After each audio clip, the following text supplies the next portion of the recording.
मित्रांनो, या व्हिडिओमध्ये आपण टचिंग सर्कल्स म्हणजे स्पर्श वर्तुळे हा भाग पाहणार आहोत. या ठिकाणी आपण दोन फिगर काढलेले आहेत. पहा, इथं पहिल्या फिगरमध्ये काय दिसतंय? एक्स सेंटर असलेले एक सर्कल काढलेलं आहे, दुसरं झेड सेंटर असलेलं एक सर्कल काढलेलं आहे.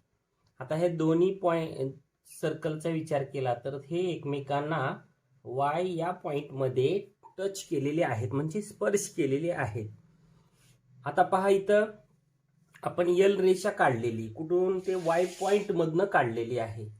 तर इथं आपल्याला काय दिसतं? मग यल रेषा जी आहे पॉइंट वाय मध्ये या दोन्ही सर्कलला छेदून जाते, म्हणजे एका बिंदूत छेदते. त्याचप्रमाणे आपण इकडं दुसरी एक फिगर काढलेली आहे. इथं एक्स सेंटर असलेले एक सर्कल काढलेलं आहे, दुसरं छोटं काढलंय ते झेड सेंटर असलेलं. आता इथं पण हे दोन्ही सर्कल्स एकमेकाला स्पर्श करतात. याचा जो कॉमन पॉइंट आहे दोघांचा तो आपल्याला इथं वाय दिसतो, आणि वाय मधनं आपण इथे एक यल लाईन काढलेली आहे, ती एका बिंदूतून आपल्याला गेलेली दिसते. त्यावेळेस आपण याच्या वाय जो आहे तो वाय या दोन्हीसाठी पॉइंट ऑफ कॉन्टॅक्ट म्हणजे त्याला आपण स्पर्श बिंदू असं म्हणतो. दोन्ही फिगरमध्ये आपण वाय हा दोन्ही सर्कलसाठी पॉइंट ऑफ कॉन्टॅक्ट आहे. बघा, आता इथं काय दिलंय? In figure 3 collinear points x Y Z. आकृती 3 हे एकरेषीय बिंदू. Draw a circle with centre x and centre Z with radius x and x Z, x Y and x Z. आता ह्या दोन त्रिज्या घेऊन आपण हे दोन वर्तुळ काढलेले. Both circle each other at the single point Y. दोन्ही सर्कलमध्ये वाय हा त्यांचा कॉमन पॉइंट आहे.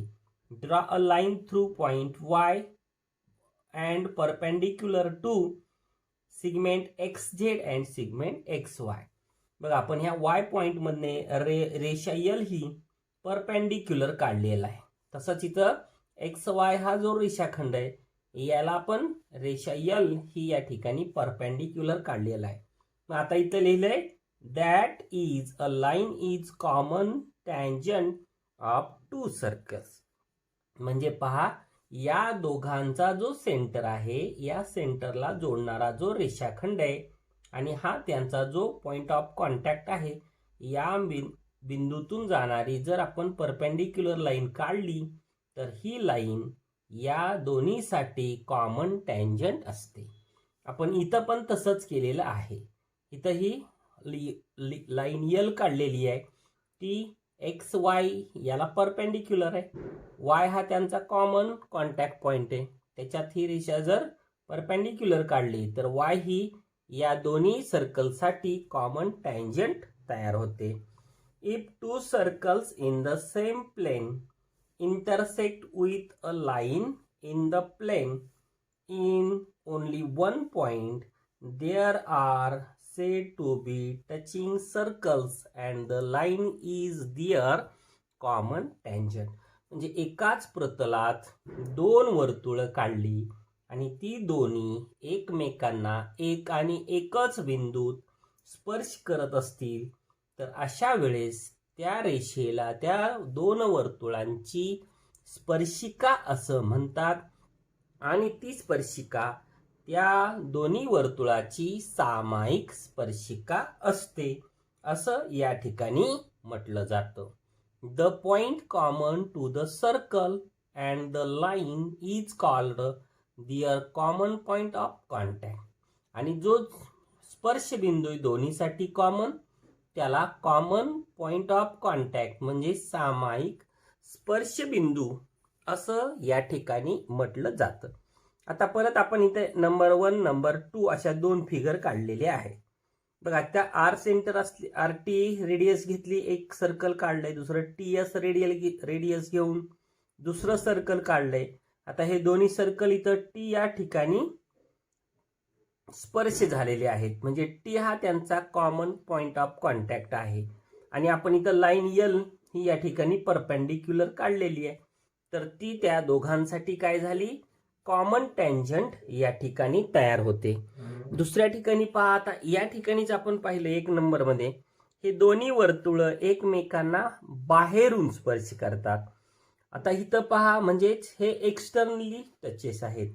इथं जर पाहिलं तर हे छोटं वर्तुळ आहे एन केंद्र असलेलं तर आतमध्ये, परंतु एम आणि एन केंद्र असलेल्या वर्तुळासाठी दोन्हीचा पॉइंट ऑफ कॉन्टॅक्ट के हा एक कॉमन आहे आणि के मला परपेंडिक्युलर लाईन पी आपण काढलेली आहे, त्यामुळे के हा या दोन्ही सर्कलसाठी कॉमन पॉइंट ऑफ कॉन्टॅक्ट होईल आणि पी ही त्यांची कॉमन टँजंट या ठिकाणी तयार होईल.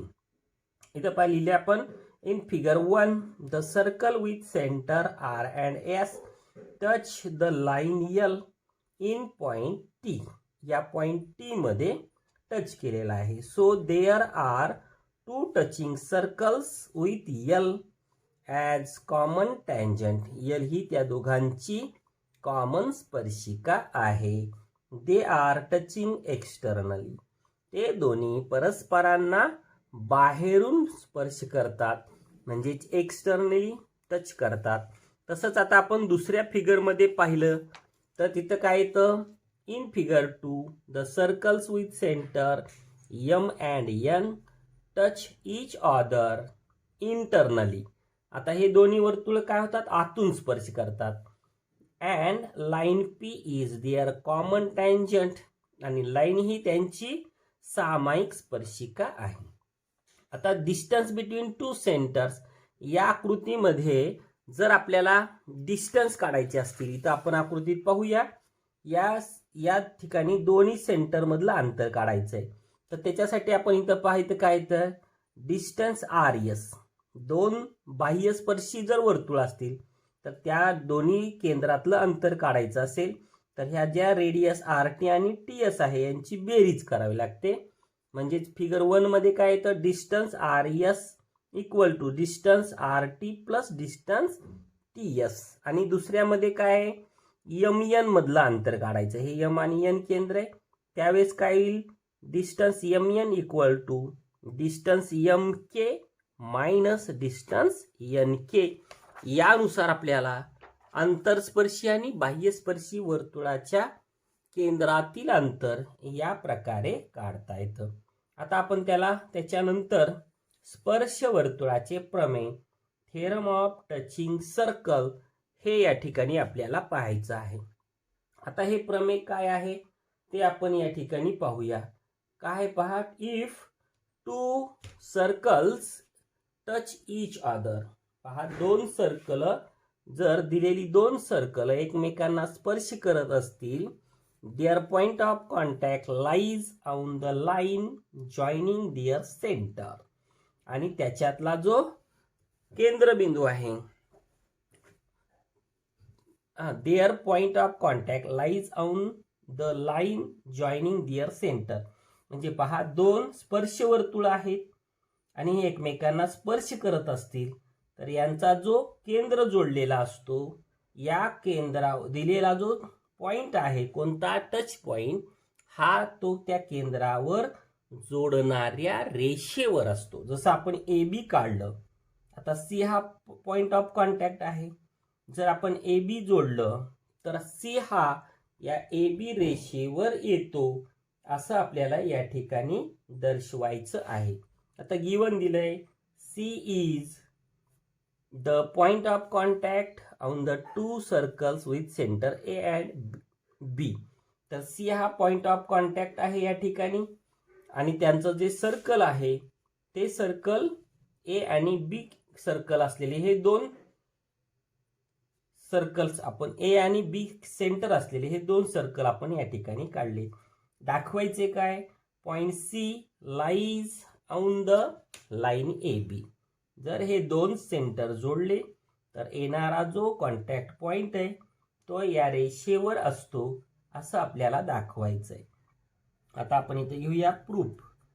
पहा इथं काय दिलेलं आता, आता माहिती आपल्याला, let line L be the common tangent of किंवा पासिंग थ्रू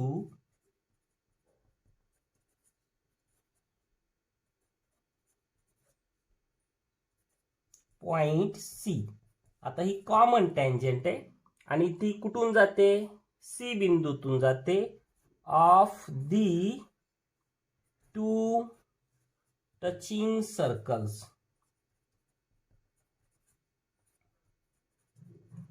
तर ही रेषा या दोन जे केंद्र वर्तुळ आहेत, या वर्तुळाचे जे स्पर्श बिंदू आहेत यामध्ये हा सी बिंदू आहे.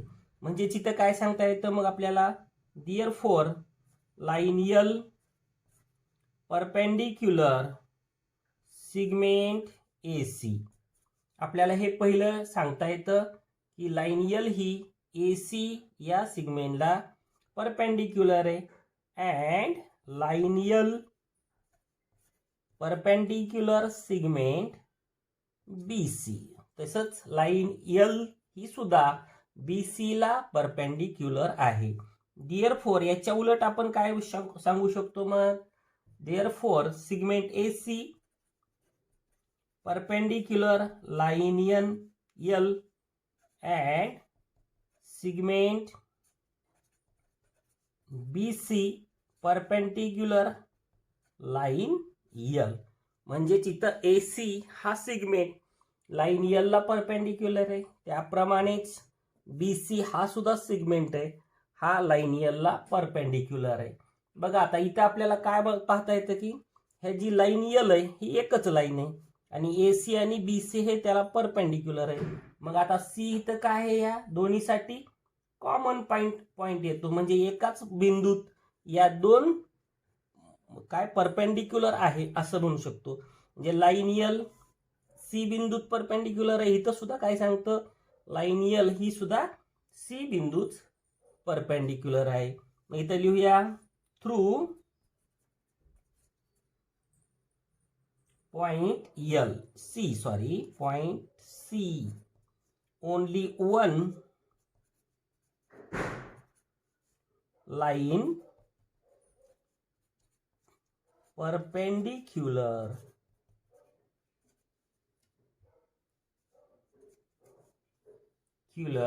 to line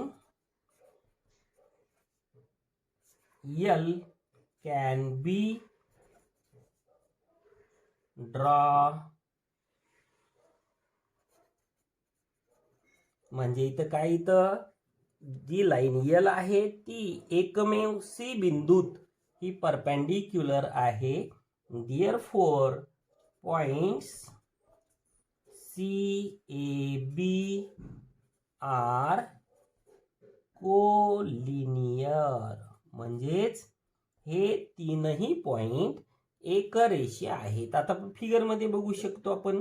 बघा, लाईन एल ए सी ला परपेंडिक्युलर आहे, लाईन एल बी सी ला परपेंडिक्युलर आहे. म्हणजेच A C perpendicular L, B C perpendicular L.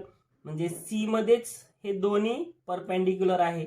म्हणजेच हा सी हा त्या दोघांचा कॉमन कॉन्टॅक्ट पॉइंट आहे. म्हणजेच ए सी आणि बी हे तीनही बिंदू एका रेषेतून जाणारे आहेत असं आपल्याला या ठिकाणी दिसतं. नेक्स्ट व्हिडिओ आपण त्यामध्ये आपण पुढचा चॅप्टर त्यातला जो भाग आहे तो आपण पाहूया.